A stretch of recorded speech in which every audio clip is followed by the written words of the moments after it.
அவுது பில்லாஹி மினஷ் ஷைத்தானிர் ரஜீம். புகழ் அனைத்தும் இறைவனுக்கே.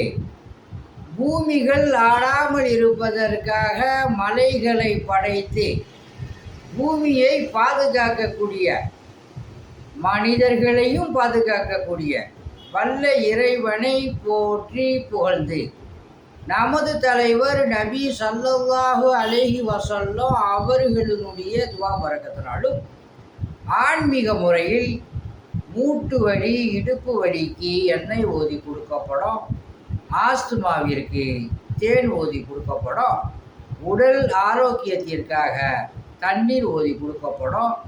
அல்லாஹுடைய மாபெரும் கிருபையை கொண்டு குணமாகும். அல்ஹம்துலில்லாஹ். அத்தியாயம் 2 வசனம் 157.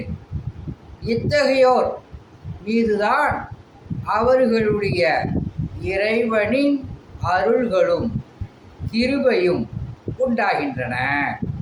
இன்னும் இவர்கள் தாம் நேர்வழியை அடைந்தவர்கள் என்று அல்லாஹ் சுப்ஹானஹு வ தஆலா இந்த வசனத்தில் சொல்கிறான். எக்ஸாம்பிள்,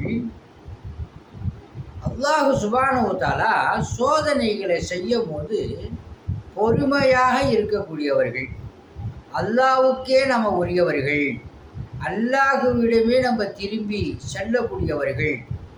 அல்லாஹ் சுப்ஹானஹு வ தஆலா மனிதர்களுக்கு கஷ்டத்தை கொடுக்கும் போது அதை பொறுத்து கொள்கின்றார்கள். அவர்கள் தான் நேர்வழி அடையக்கூடியவர்களும் அல்லாஹுடைய அருளும் இருக்கு அப்படிங்கிறத இந்த வசனத்தினுடைய டெக்னாலஜியாக இருக்கு. அல்ஹம்துலில்லாஹ். என்னுடைய வசனங்களை அப்படி வரிசைலாம் பார்த்துக்கிட்டு வாங்க, அப்போ தான் நான் படிக்கிறது தெரியும். அல்லாஹ் சுப்ஹானஹு வ தஆலா உடைய திருமறையை தான் நான் உங்கள்கிட்ட பேசுகிறேன். ரொம்ப கவனமாக கேளுங்க, சப்ஸ்கிரைப் செய்து கொள்ளுங்கள். அல்லாஹ் சுப்ஹானஹு வ தஆலா உங்களுக்கு சகல விதமான பாக்கியங்களை தருவானாக. உங்களிடம் விடை பெறுவது மன்சூர் அலி ஜக்கரியா தப்ராக். ஸலாமு அலைக்கும்.